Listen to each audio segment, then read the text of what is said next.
From the Hussman School of Journalism and Media at the University of North Carolina at Chapel Hill, covering the full range of Tar Heel athletics. This is Sports Extra. Charlie, you know you're a Carolina student when it is only October 7th, and we're already asking, when is basketball season? Welcome to Sports Extra. I'm Kyle Lobenhofer. And I'm Charlie Costal. Kyle, the good news is we will be talking Carolina basketball today. But first, let's talk about the ever-disappointing football Heels. Carolina hosted ACC rival Pittsburgh for their homecoming game on Saturday. Under beautiful Carolina blue skies, the Tar Heels and Panthers traded momentum-grabbing plays throughout, beginning with an electric 84-yard pick six from sophomore defensive back Caleb Koss in the first half. What an athletic play. It was the Panthers' only turnover of the game, and UNC didn't score another touchdown until the final seconds of the first half, after a big push from the offense to get into the red zone and create just enough space for Amarion Hampton to bring it in with a 3-yard rush. Tied 17-17 at halftime, Pitt rallied to score another touchdown to gain the advantage, but UNC's offensive drive late in the third once again tied the score at 24, after tight end John Copenhaver was wide open in the end zone. Yet it was the Panthers who emerged victorious and had the answers both offensively and defensively in the fourth quarter, sealing the win with a 34-24 victory in Kenan Stadium. It was UNC's third straight loss, and the Heels are now 0-2 in conference play. The game was good. Pitt's really a good team. We knew that. The difference in their team, I think they've always had good skill. They've played good defense. They're always aggressive. The quarterback's really good. He's a guy that came in, made all the difference in the world. Let's go to Kenan Stadium now for Passes with Pryor to learn more about the devastating loss on Saturday. Bethany? I'm here in Kenan Stadium where the Pitt Panthers beat UNC Tar Heels on Saturday for the Tar Heels' third devastating loss in a row. Now, we can't think about all the negatives. We have to think about some positives, too. Here is where Caleb Koss had that incredible 84-yard interception for the Tar Heel pick six. That was a great play for the Tar Heels. It got us some great momentum. It made the crowd go wild, but the Tar Heels lost that momentum in the fourth quarter. We were tied with the Pitt Panthers going into the fourth quarter.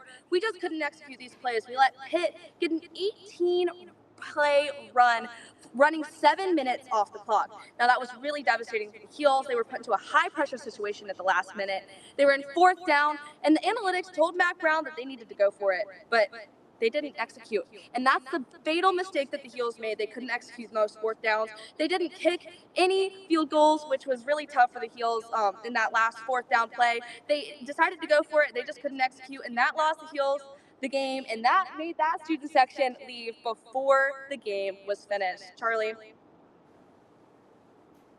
Bethany, what can Carolina work on for next week's matchup? The Heels need to learn from their mistakes. They lost to Duke in the last minute of the game. They also lost to Pitt in the last minute of the game. Those are tough losses for the Heels. The Heels didn't score in the entire second half against Duke, didn't score in the fourth quarter against Pitt. Those are high-pressure situations that we were put into, and we just couldn't execute on those plays. We have to be able to make plays in high-pressure situations, to not let the pressure get to us, and we need to just be able to play football. Thanks, Charlie. Thanks, Bethany. Fans hope the Heels can find confidence going into the game on Saturday. The field hockey Tar Heels hit the road this weekend to challenge Stanford and California, both new members of the ACC. Against Stanford on Friday, senior Katie Dixon opened the game off an assist from Charlie Bruder. Charlie Bruder continued her strong play, scoring in the third quarter off a penalty corner. Ploon Lammers helped finish the game with a goal in the 53rd minute. Heels win 3-0, their fifth straight shutout. On Sunday, the Heels took on California, led by yet another strong performance from sophomore sensation Charlie Bruder. Neither team would score in the first period, but Bruder would break the deadlock with a second with a strong solo goal. Bruder couldn't be stopped, smashing one more solo goal to the near post where the keeper had no chance. And she scored yet again in the closing minutes, assisted by Sana Hawk. Bruder notched another hat trick on the season, leading Carolina to a 3-1 win. The Heels will look to run the win streak to 9 this week against Louisville. The Carolina men's basketball team hosted Media Day at the Dean Dome this weekend with player interviews and an open practice. Head coach Hubert Davis spoke at length about the Heels' development this offseason, noting that Elliot Cadeau's three-point shooting and confidence have skyrocketed since last year. Cadeau shared his intense shooting routine every day before practice. Coach Davis also noted the impact true freshmen Ian Jackson and Drake Powell have had on both ends of the court. Forward Jalen Washington shared that he has truly stepped into his competitive spirit this season and is looking forward to his increased workload this year. I put in a lot of work this offseason, like I said, just getting stronger, being able to hold my own in the paint. So, you're just not getting bullied and make improvements, be not the same person as last year. Well, I've been straightforward and direct that I want to be the fastest team in the country from free throw line to free throw line. In order to do that, you've got to be in the best shape of your life, and there needs to be a full commitment in regards to how we're going to play that way. And so if you're not in the best shape of your life, you're not going to play. If you don't sprint to the offensive end, we're not going to play. If you don't sprint back defensively, you're not in the best shape of your life, you're just not going to play. It's just more mental, like confidence and reps. I didn't change any mechanical things, and just getting back to what I feel like I used to be an elite shooter, so just getting back to that. With so many new players and a lot of offseason improvement, the Heels are poised for what could be a fantastic season. After dominating the Alabama Frozen Tide 7-4 on Friday night, UNC Ice Hockey faced the Rider Broncos on Saturday. The Heels started off hot, going up 3-0 in the first period. Kicking off the scoring for the Heels was freshman defenseman Kevin Ma, who launched a wrister that's found its way home through a screen. Sophomore forward Matt Grady put the Heels up by 3 early in the second period, but Rider rallied, making it a 4-3 game. At the end of the third, Rider scored a last-minute goal, sending the game into overtime. During the 3-on-3 sudden death period, senior forward Tommy Gilligan took the puck end-to-end before beating the Rider goalie with this wraparound goal for the overtime victory. The Heels face Duke on Wednesday. To tell us more about the hockey team's success, we have Daniel Cobber live in studio. Daniel, thanks so much for joining us. Thanks for having me. Absolutely. Now, you were just named Player of the Week with 3 goals and 1 assist. How did you go about putting that performance up on the ice? I mean, I got to give a lot of credit to my line mates, Carson and Nick D'Angelo. They were big in helping me. We just established a really good forecheck, and they found me, and I was just able to put the puck away. And when on that 1 assist, I think Nick was just able to put it in, and I'm just thankful that they were really helpful this week. And, yeah, I attribute all my success to them. Big season, you've got some new leadership, new coach behind the bench. How is the team going about with that transition? Yeah, I mean, having a guy like Stephen Rice, he has that NHL experience, first-round draft pick. He's just taught us so much. I mean, he sees the game in a completely different light because he's played at such high levels, and he's really taught us so much about the game. And he's brought in other people who can help teach us so much, and he's been really impactful in helping us succeed this season. So. Arguably one of the biggest weeks in the team's schedule coming up this week. You got Duke on Wednesday, State on Friday. How are you going about preparing for those 2 games? Yeah, so Wednesday is going to be a fun night, philanthropy night with Zeta Tau Alpha. So that's just going to be a fun night, exhibition game against Duke. And then Friday is a game we have circled on the calendar all year, NC State. That's going to be a tough one. They got a lot of good players, but we're going to work on practice tonight, and we're going to work on the things we need to, and focus up and hopefully prepare well, and we'll give our best effort, and hopefully we'll see what happens. Daniel, thank you so much for joining us. Thank you for having me. The third-ranked Carolina men's soccer team traveled to take on defending ACC and national champion Clemson on Friday. The game started slow and scrappy before Luke Hilly clipped the ball into the box for Martin Vichian, who knocked the ball past the keeper in the 22nd minute for his 7th goal of the season. Despite being down 10 men, Clemson scored from the spot, which the Tar Heels answered with a penalty of their own 2 minutes later. On the kickoff, Clemson's Wahabu Musa dribbled the ball through the Tar Heel defense to tap it past Carolina's keeper Andrew Cordes for his teammate Antonio Illuminato to seal the game for the Tigers and hand UNC its first loss of the season, 3-2. Spencer Haskell joins us now with more about what went wrong on Friday night. Spencer? Charlie, if you've been watching Carolina athletics for as long as I have, you know that all good things must come to an end. And it was no different for the UNC men's soccer team on Friday night in Clemson as their unbeaten streak came to a close. But it certainly didn't have to be that way. Let's dive in. Yes, the Eagles were able to put 2 on the Tigers, but there probably should have been more if it weren't for some poor offensive decision-making. In this first clip, what we're going to see here, we're going to see a good switch of the field and an even better bit of skill here by Martin Vitchin to free himself from his defender and into the open space, where he's able to find Ahmad Al-Kwak. Now, here's the problem.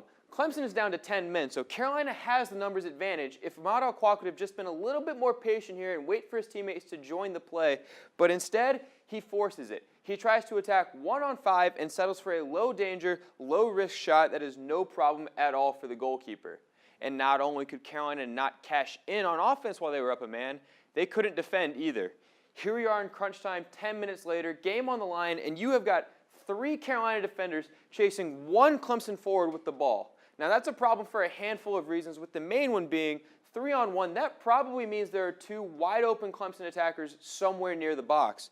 But in theory, your 3 defenders should be able to stop the 1 Clemson forward with the ball, right? Wrong. All 3 of the Carolina defenders get completely walked around before the Clemson forward is able to find his wide-open teammate for a tap-in of a game-winning highlight reel goal, and the Carolina unbeaten streak comes to a close. Carolina was far from their best on Friday night, and it'll be back to the drawing board for Coach Samoano and the Heels. Charlie? Spencer, the Heels will be back at Dorrance tomorrow to take on the College of Charleston. How can they get back on top of their game? Yeah, Charlie, the Heels are going to have to be better in all phases of the game tomorrow night. They gave up 2 penalties on Friday night from poor defending. We just saw what happened on the 3rd goal, and they couldn't find a way to score despite being up a man for over 20 minutes. So everything is going to need to be better tomorrow. Sure sounds like it. Thanks, Spencer.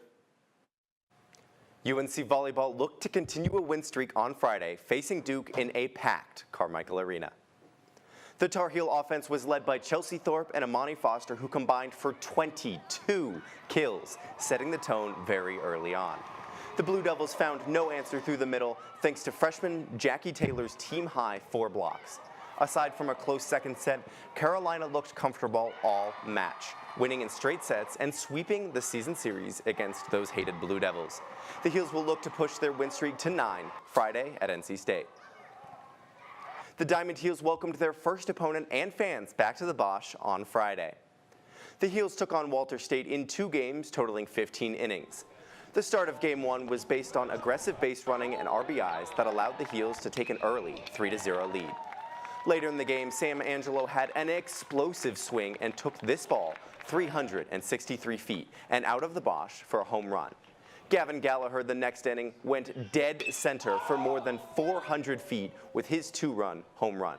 4 Tar Heels saw the mound, but it was Cam Paget who finished off the last 2 2/3 innings for the Heels that sealed the deal, keeping Walter State scoreless and giving UNC the first win 10-0. The momentum of the Bats didn't carry over into the start of the second game, and the team went down 1-0 early. Defensive errors put pressure on the team, but in the bottom of the 3rd, it was Kane Kepley who changed the tide with his home run, scoring 2 runs and giving Carolina the lead. The Heels walked away with another win on the night for 8-7. On Friday, the Carolina softball team faced off against Catawba College for its first of 3 fall ball matches this weekend. The Tar Heels showcased their pitching depth with standout performances from Kenna Ray Dark, Brittany Pickett, and Alexandra Baker, each delivering key plays that kept Catawba off the base paths. Though home runs were scarce, strong hits like this one from Shelby Barbie helped secure the game for the Heels. And in the final innings, Aaron Parker blasted a home run, contributing to a dominant 23-3 victory at Anderson Softball Stadium. Against Barton College on Sunday, the Heels dominated their game with strong bats. Doubles like this sent out to left field scored 2 runs and more players to take their scoring position at second base. The softball team kept the pressure high with aggressive base running. Seemed like the Heels kept a runner on second base the whole game. The pitching was solid for the Heels and shut out Barton College, giving the Heels the 16-0 win against the Bulldogs. Against Wingate, UNC's bats were hot. The Tar Heels scored in the first inning off a triple by sophomore Sana Thompson. In the second, senior Carly Myrtle shot a rocket out of the park, followed by a home run from Thompson that added 3 more runs. With the bases loaded in the 6th, Myrtle capitalized with a grand slam, and the Heels shut out the Bulldogs 11-0. Two freshmen Susanna Maltby and Alana Boyce traveled to Williamsburg to compete in the ITA Hall of Fame Classic. On Friday, the Heels took on William & Mary, where Maltby defeated her opponent in straight sets. Saturday, Boyce and Maltby came out on top in doubles against Davidson, and Boyce took home a singles win, defeating the Wildcats 6-4 in both sets. Sunday, the Heels swept the East Carolina Pirates. Maltby and Boyce brought home a doubles win, as both went on to win their singles matches in straight sets. The Heels will host the ITA Regionals starting Thursday, October 17th. Another Monday show means another chance to vote for Play of the Week. Even though our football team took the L this weekend, they are still one of our Play of the Week contestants. Caleb Cost had the pick 6 on Saturday, taking the ball down 84 yards to get the first points on the board for the Heels on Saturday. And our other contestant comes from the volleyball court in the Battle of the Blues. And here's Amani Foster, who is strong on offense and defense. She gets the double block that sent the Blue Devils back to Durham. Be sure to head over to our Instagram story to vote for your favorite Play of the Week. Our winner will be announced on Friday. One of our very own Sports Extra anchors happens to be quite the lacrosse enthusiast. Julia Thompson tells us how Caroline Routh can both play and analyze lacrosse. Go inside the crease with women's lacrosse analyst Caroline Routh. Caroline? Going inside the crease with Caroline Routh to find out. Let's go inside the crease with Caroline Routh. Crease with Caroline Routh. With Caroline Routh. Caroline Routh. Caroline Routh is a jack of all trades. After joining Sports Extra the spring of her sophomore year, she jumped right into the action and quickly made a name for herself as a soccer analyst the following semester and a lacrosse analyst the next. Yeah, so before I even came to UNC, I was like the biggest fan of UNC lacrosse. Sophomore year when I got involved in Sports Extra, I knew I wanted to be a lacrosse analyst. It's my favorite sport to play. It's my favorite sport to watch. I knew it'd be the easiest to break down and really talk about and get involved in. But Routh isn't just an expert at breaking down lacrosse. She's also a player. I played lacrosse all throughout high school and I absolutely loved it. And when I came to college, I always loved UNC lacrosse, like watching the D1 team, but I kind of wanted to still keep playing the sport myself. So I decided to try out for the club lacrosse team. Balancing her passion for both analyzing and playing lacrosse, Routh has found a unique way to immerse herself fully in the sport. Whether she's on the field or in front of the camera, her love for lacrosse is evident. I think lacrosse has definitely been a huge part of my life, and it's definitely been a huge part of my college experience. I'm happy that I'm able to be a part of it in the classroom and outside the classroom, and I'm just so grateful for all that it's given me. I'm Julia Thompson, reporting. No, Charlie, Caroline is just one of our many students in Sports Extra who's involved with the club sport. We've got our soccer analyst, Spencer Haskell. He's on the club hockey team. Our football analyst down at Keenan Stadium, Bethany Prowse, she's on the club volleyball team. And that's just two more out of so many students we've got there. You know, Kyle, with so many of our reporters getting in on the action, have you ever considered trying out for a club sport? I was involved with the club spikeball team for a couple years, but I very quickly realized I'm horribly unathletic. How about yourself? Well, in a similar vein, I did try out for club basketball, and then I realized I can't play basketball. That'll do it for this edition of Sports Extra. And from two anchors who are horribly unathletic and can't play sports, we'll be back on Friday to talk about more Carolina athletics, about people who can play sports.